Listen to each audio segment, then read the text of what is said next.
কি ব্রেকিং এই মুহূর্তে বাংলার ভোটার তালিকায় তো ভুয়ো ভোটারের ছড়াছড়ি। ভোটার তালিকায় নাম উঠলো এবার রাজারহাট নিউ টাউনের 20 এবং 21 নম্বর ওয়ার্ডে ভোটার তালিকায় ভূত। 13 নম্বর ওয়ার্ডের ভোটারের নাম 20 নম্বর ওয়ার্ডে। রাজবংশী পাড়ার ভোটার তালিকায় 3 জন মৃতের নাম রয়েছে।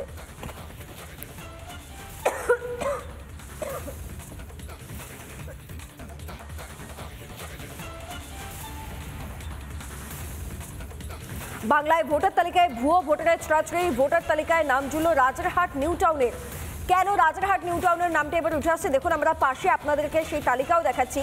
20 এবং 21 নম্বর ওয়ার্ডের ভোটার তালিকায় ভূত ধরা পড়েছে। 13 নম্বর ওয়ার্ডের ভোটারের নাম 20 নম্বর ওয়ার্ডে চলে গিয়েছে। আবার রাজবংশী পাড়ায় ভোটার তালিকায় দেখতে পাওয়া যাচ্ছে যে 3 জনের নাম যারা মৃত, যাদের পক্ষে আদৌ ভোট দেওয়া সম্ভব নয়, কিন্তু এই নামগুলো থাকে, বারবার থাকে এবং এই নামগুলোতে ভোটও পড়ে। কি করে সম্ভব সেটা? ভূত নিশ্চয়ই উপর থেকে নেমে এসে ভোট দিতে আসবে না। তাহলে এই ভোটগুলো কারা দেয় এবং তালিকা থেকে এই নামগুলো কিছুতেই বাদ যায় না। এবার রাজারহাট নিউ টাউনের ছবিটাও ঠিক একই রকম। মোহন আমাদের প্রতিনিধি কি প্রতিবেদন তুলে ধরেছেন দেখুন।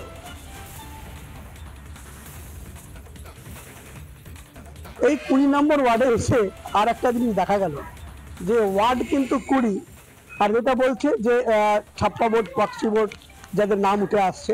আমি একটু দেখাতে বলো ক্যামেরা পার্সনকে। এখানে হচ্ছে মোহাম্মদ মহিউদ্দিন, পিতার নাম মোহাম্মদ সালাউদ্দিন। যে এই ভোটার, এই ভোটারের যে ওয়ার্ড নাম্বার কিন্তু 13, অর্থাৎ আমি 20 নম্বর ওয়ার্ডের যে ভোটার লিস্ট, তাতে কিন্তু 13 নম্বর ওয়ার্ডের ভোটার লিস্টে যারা 13 নম্বর ওয়ার্ডে যারা বাসিন্দা রয়েছে তার কিন্তু 20 নম্বর ওয়ার্ডের লিস্টেও নাম রয়েছে। না, এটা তো সবই সম্ভব। আমাদের এই রাজ্যে বাস করতে গেলে এই সরকারের নেতৃত্বে সবই সম্ভব, কারণ এখানে টোটালটা হিন্দু এরিয়া। আপনাকে আমি আগেও বলেছি 20 নম্বর ওয়ার্ডের টোটালটা হিন্দু এরিয়া, তারপরেও এই 200-250 ভোট কি করে আসলো মুসলিম ভোট? দেখলেন আপনারা, প্রতিক্রিয়া দেখলেন সেখানকার সাধারণ মানুষের। আর অবস্থাটা ভাবুন, রাজারহাট নিউ টাউনে দেখতে পাওয়া যাচ্ছে যে 20 এবং 21 নম্বর ওয়ার্ডে ভূত ধরা পড়ছে। 13 নম্বর ওয়ার্ডে ভোটারের নাম 13 নম্বরে তো রয়েছে, তার সঙ্গে 20 নম্বর ওয়ার্ডেও রয়েছে। বিধাননগর পৌর নিগম 20 নম্বর ওয়ার্ডে আমরা এখন রয়েছি, যেখানে আমরা যে অনেকগুলো মৃত ভোটার খবর পেয়েছিলাম, আমরা সেটা জানার জন্য এসেছি। প্রাণবল্লভ রাজবংশী, উনি কি এখন আছেন? না, মারা গেছে। কত বছর? মারা গেছে প্রায় 6-7 বছর। 6-7 বছর। তো ওনার তো ভোটার লিস্টে নাম রয়েছে, এখানে দেখতে পাচ্ছি আমরা। তা তো আমাদের যখন এসেছিল মানে বাড়িতে হচ্ছে গিয়ে করতে, তখন তো হচ্ছে গিয়ে যারা মারা গেছে তাদের তো নাম বলা হয়নি। আমাদের তো শুধু যার যার আছে তাদেরটাই দেখানো হয়েছে, অথচ বাদ দেয়নি। এবার হচ্ছে গিয়ে যারা নিতে এসছে এবার তারা জানে, আমরা তো এইসব বলতে পারি। আমাদের যেগুলো নেই, আমাদের আর ওর নামে আসেও না। সেটা হচ্ছে কানাই রাজবংশী, উনিও মারা গেছে। আচ্ছা, ওনার কত বছর হয়েছে? উনিও ওই মানে আমাদের ওই একই সালে মারা গেছে। মানে ওই ও যখন আমাদের যখন এই যে ভোটের আগে সব মানে কাগজ দিতে আসে, তখন আমাদের তো ভোটের কার্ডগুলো দেখে, তা ওর তো কোনো দেয় না, আমাদের কার্ড স্লিপ দেওয়া হয় না। না না না না।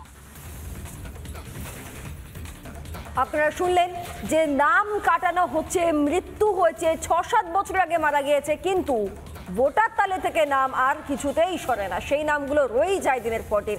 এসআইআর হলে এই নামগুলো বাদ চলে যাবে। এসআইআর হলেই যারা বাইরের দেশ থেকে এসে আমাদের দেশে এসে আমাদের বাংলায় এসে নাম তুলছে তাদের নাম বাদ চলে যাবে। আর এখানেই সমস্যা। বিজেপি এবং তৃণমূলের তরফ থেকে কি প্রতিক্রিয়া আসছে শুনুন। হঠাৎ করে 2014 পর থেকে এইসব খাতুল অমুক ব্যক্তি এরা এসে গেছে। আমরা আমাদের জন্মে কেউ বলতে পারবে না এই অঞ্চলে, তৃণমূল কংগ্রেসও বলতে পারবে না তারা এই অঞ্চলে আছে।